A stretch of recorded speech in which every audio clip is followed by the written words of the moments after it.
Hi, Peter. Yes, Because we're end of the October, so yes, absolutely.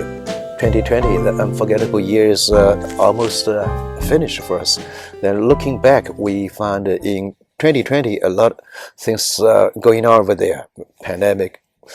But we also noticed when we talk about China, one thing we cannot ignore is after 50 years peaceful border between China and another emerging superpower, India, this year another conflict, border conflict, which triggered and caused several dozens armed soldiers a casualty.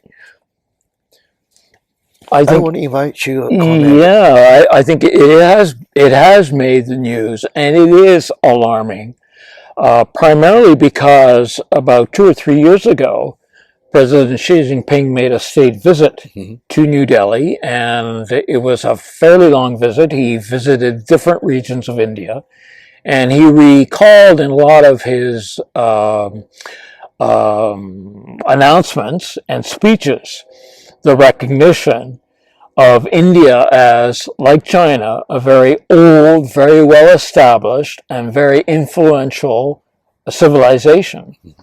So for the CCP to now reignite these cross-border conflicts is very alarming, and it makes us wonder if the ruling party of the CCP understands what they are getting themselves into and whether or not they have overplayed their hand and are now making India, rather than a friend, more of a foe.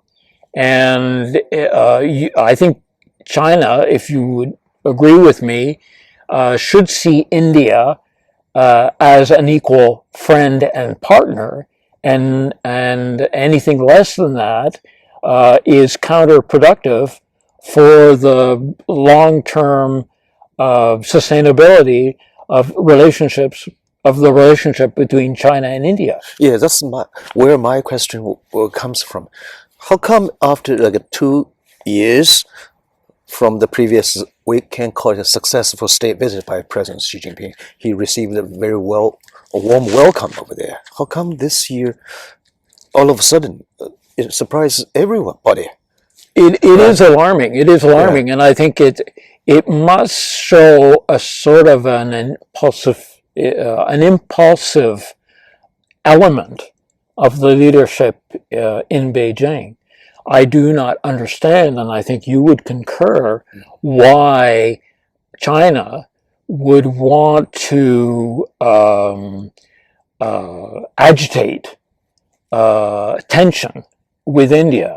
China would want to be on India's better side. India is an ascending regional power.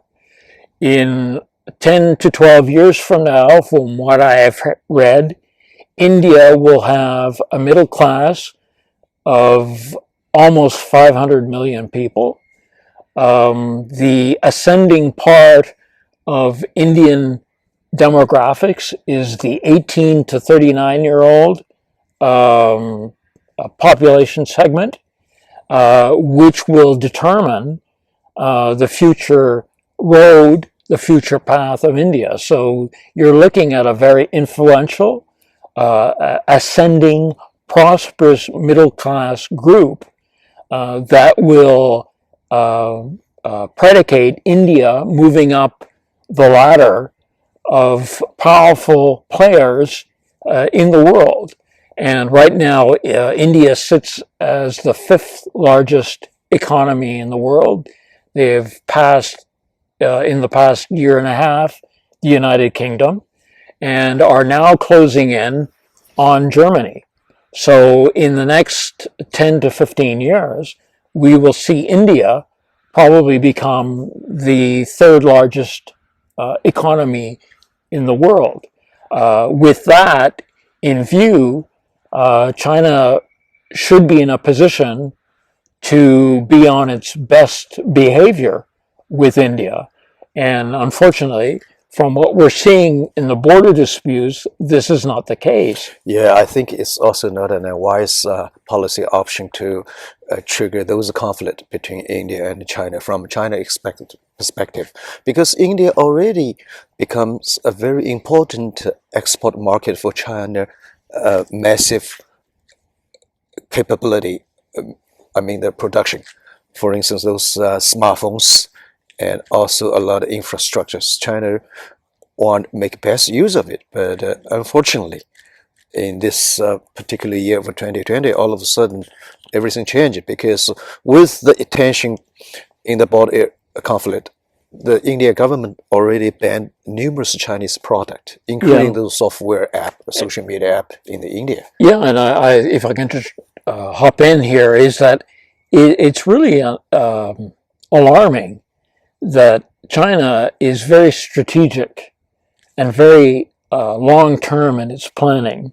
And we can see that with the South China Sea and various domino diplomacy that China has done in the South Pacific.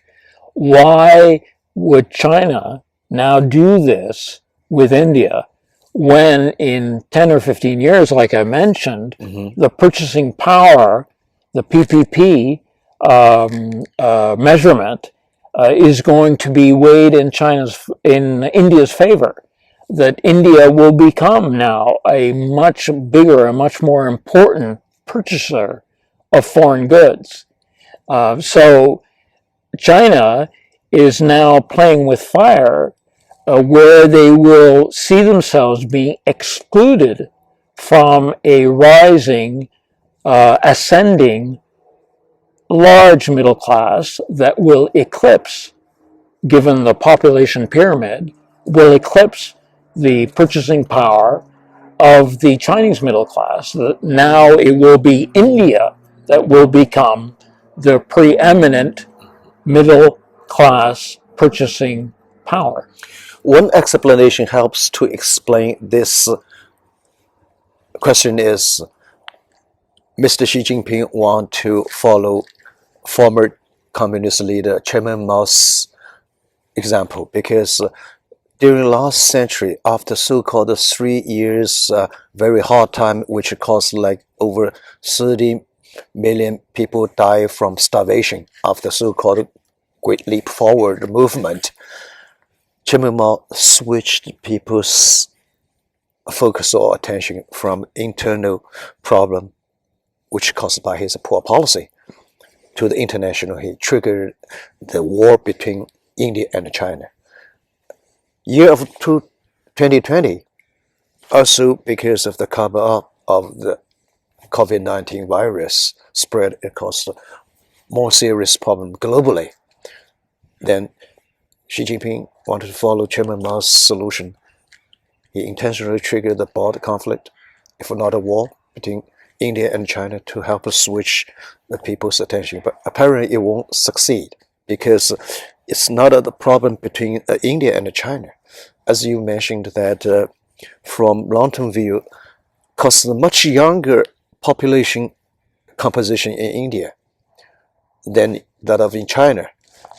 India as emerging, ascending superpower. Exactly. They can take a lot of advantage in the long run. Exactly. Because they are rejuvenating. Yeah. They are ascending and rejuvenating. And a lot more younger population composition means a lot more market activity. Exactly. More purchasing, more trade opportunity. Exactly. Because, and given the difference in governance, being the fact that India is the world's largest democracy, that lends itself to accelerated progress, right? In all aspects, education, travel, everything, right? Yeah. So that is something that goes against the governance that is currently in practice in the PRC. So now it is now advantage India, right? Yeah, to make things worse is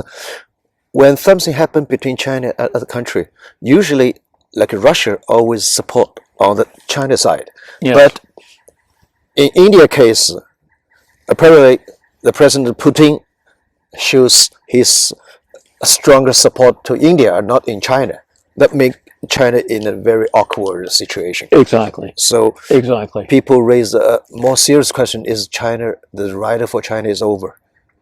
Well, it's like an open debate. yeah. But in this case, the border conflict between China and India, it seems things are in India favor or not in China favor. Yeah, and I think you know, if we can end on that point, is the ride over for China?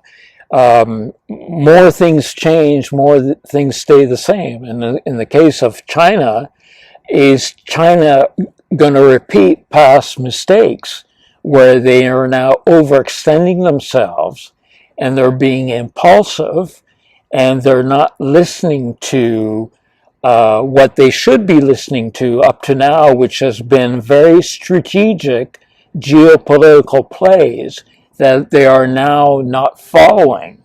And the first test of that is now their relationship with India. Can we say that they've blown it? I don't know. Yeah, because the border tension is not solved yet.